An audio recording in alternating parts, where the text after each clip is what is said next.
দীর্ঘ এক যুগেরও বেশি সময় ধরে সব ধরনের প্লাস্টিক ও পলিথিন পণ্যের ব্যবহার বন্ধ রেখেছেন কক্সবাজারের প্রাথমিক শিক্ষা অফিসার শাহিন মিয়া। কথা বলতে গিয়ে পকেট থেকে একটি কাপড়ের ব্যাগ বের করে শিক্ষার্থীদের দেখান তিনি। এ সময় প্লাস্টিক পণ্য পরিহারে জোরালোভাবে শিক্ষার্থীদের উৎসাহ দেন। শুধুমাত্র দরকার চেতনা যে আমি এই কাজটা করতে চাই। আমি ব্যক্তিগতভাবে প্রতি বছর ২৫০০ পলিথিন কম ইউজ করতাম ঢাকাতে।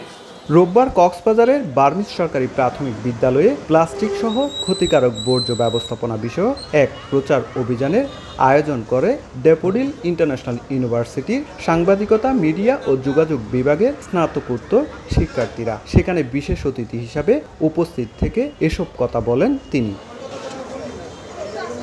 দুপুরে জনস্বাস্থ্য প্রকৌশলী অধিদপ্তরের মিলনায়তনে গোলটেবিল বৈঠকে ব্র্যাকের প্রকল্প পরিচালক মাহফুজুর রহমান বলেন, প্লাস্টিক বর্জ্য শুধুমাত্র জনদুর্ভোগ নয়, সামুদ্রিক সম্পদও ক্ষতিগ্রস্ত হচ্ছে। আপনারা কল্পনা করতে পারবেন না আমাদের কাছে যে ধরনের তথ্য এসেছে, এটা অত্যন্ত ভয়ের। কারণ এখন সমুদ্রতে প্লাস্টিকের পরিমাণ বেশি মাছ হচ্ছে।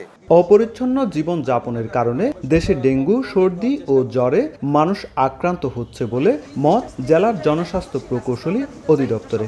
এই যে বিষয়গুলো, এগুলো আমাদের যদি নিজেদের থেকেই বোধগম্য না হয়, কঠোর আইন করে লাভ হবে না। কিন্তু তবে স্থানীয় সরকারি কর্মকর্তা ও এনজিও সংস্থাগুলোর সমালোচনা করে পরিবেশ বিষয়ক কর্মীরা বলেন, প্লাস্টিক ও পলিথিন ব্যবহার নিয়ন্ত্রণে প্রতিষ্ঠানগুলোর অধিকাংশ কাজই লোক দেখানো।